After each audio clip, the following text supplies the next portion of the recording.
හැමදෙනාටම සුබ නත්තලක් වේවා. ක්‍රිස්මස් නත්තල දවසේ මට හිතුණා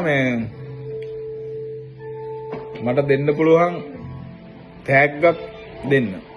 ඒක තමයි මම ලංකාවේ තෑගි දුන්නා අවුරුදු 18 ඉඳලා මිනිස්සුන්ට ජීවත් වෙන්න භූමියක්, මිනිස්සුන්ට ජීවත් වෙන්න රටක්, විශේෂ බලකායේ ධාවන ප්‍රතිබලගෙන. ඒ කියන්නේ රයිඩර් ටීම් එක SF එකේ.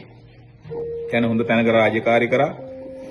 ඒකේ රාජකාරී කළා රටට ගොඩාක් සේවාවක් කළා. ජපානෙත් ඇවිල්ලා සෑහෙන කට්ටක් කළා. මිනිස්සුන්ගේ අභියෝග, මිනිස්සුන්ගේ තියෙන අපහසුකම්, මිනිස්සුන්ගේ තියෙන ලාංකිකයෝ කියන චරිතවත් කියනවා මිනිස්සු නැති බව මේ අවදානෙන් අපි අවබෝධ කරගෙන, ඒත් අපි හමුදාව තුළ, විශේෂ බලකාය තුළ අපේ සමගිය, අපේ එකමුතුකම එක්ක අපි නැගිට්ට මිනිස්සු වශයෙන් අපි ඕන දෙයකට මුහුණ දෙන්න කිසිම දෙයක පැකිලෙන්නේ නැති જાතියක් විශේෂ බලකාය කියන්නේ. ඒක කවුරුත් දන්නවා. මාත් එක්ක හිටපු සියලුම දෙනාම අඳුරනවා අපිව කවුද කියලා.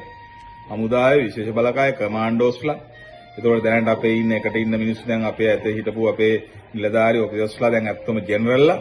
අපි ඒ ගැන සන්තෝෂ වෙනවා. ඊට අමතරව මම දෙන්න යන තෑග්ග තමයි අත්තරට මම ජෙනරල් වීරසේකරටත් මතක් කරා. පොලිසිය ඉහළම නිලධාරි මගේ යාළුවන්ට මතක් කරා.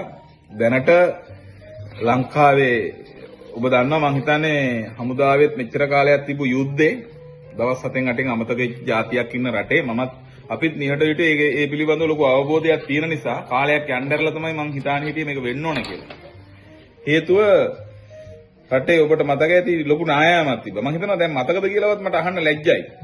මං හිතන්නේ දැන් නම් මං Facebook එකේ දකින්නෙත් නැහැ. අර වීඩියෝ දකින්නෙත් නැහැ. බඩු බෙදනවා දකින්නෙත් නැහැ. මිනිස්සුන්ගේ දුක හොයන්න යනවා දකින්නෙත් නැහැ. ඒක එදත් අපිට මතකයි, අදත් මතකයි. මොකද හේතුව යුද්ධ ඉවරෙලා මෙච්චර කාලයක් ගියාට පස්සේ සොල්දාදුවා කියන පුද්ගලයා ගැන බල්ලෙක්වත් ඇහැරලා බලන්නේ නැති කාලේ අවුරුදු 10ක් 11ක් ගියාට පස්සේ අර යට වෙච්ච මිනිස්සු ගැන කවුරුත් බලන්නේ නැහැ කියන එක මම දැනගෙන හිටියා කාලයක් යනකොට. ඒ හින්දා තමයි මේක තීරණය කරේ. මගේ පුද්ගලික ධනෙන්, මගේ පුද්ගලික උරුමෙන් හම්බෙච්ච දේපොලෙන් පර්චස් 20ක් 10 දෙකක් මම ඕනෑම අනාථ වෙච්ච පවුල් හෝ එහෙම නැතිනම් ජීවනෝපාය හරියට කරගෙන යන්න බැරි ආත්ම ආර්ථිකයක් නැති පවුල් දෙකකට මම පර්චස් 10 වෙන් කරලා දෙනවා කුරුණෑගලින් වාරිය පොලින්. ඊට අමතරව මම ඒ නිවසක් ඉදි කරගන්න අවශ්‍ය දේවල් මගේ තියෙන විශාල තව ගෙයක්. ඒ ගේ සියලු දේ ගලවලා ඒකේ තියෙන දැවත් ඒ කට්ටියට ගන්න මම සලස්සලා දෙනවා.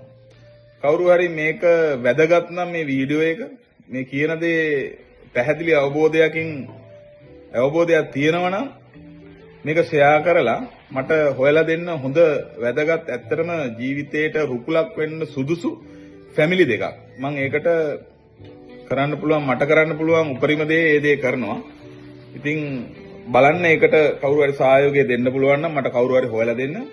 මම ඒ ගැන තව ටිකක් හොයලා බලලා ඒ සුදුසු තැන් වලට කතා කරලා මම මේ දෙක නිර්භවව හරිම ආත්ම තෘප්තියෙන් හදවතින්ම ඒවා මම දෙනවා ඒ ෆැමිලි දෙකකට පර්චස් 10 වෙන් කරලා. ඒක මම ඕන වෙලාවක ලෑස්තිලා ඉන්නවා. මාව සම්බන්ධ කරගන්න පුළුවන් විදිහට මට මැසේජ් එකක් දාලා මේක බලලා මට ඒකට උදව් කරන්න. ජේසුස් වහන්සේ ලෝකෙට සාමය ගෙනාව දුන්න දවසේ, ජේසුස් වහන්සේ ලෝකෙට තවත් පුද්ගලයෙකුට උදව් කරන්න කියපු දවසේදී තමයි තව සුළු පැය දෙකකින් ලබන්නේ. ඉතින් මම ඒක නිසා මම තීරණය කරා ඒ දවස හොඳයි කියලා. මම මෙච්චර කල් මේක හිතේ තියාගෙන හින්දලා. ඉතින් මම ඒ දවසේ තීරණය කරා මේ තෑග්ගෙන් තෑග්ග උතුම් තෑග්ග කියලා මේක දෙන්න. ඉතින් කවුරු හරි ඉන්නවා නම් මාව සම්බන්ධ කරන්න. මම මේක ඉතා ඉක්මනට කරලා දෙන්න ලෑස්ති වෙනවා. බොහොම ස්තුතියි හැමෝටම.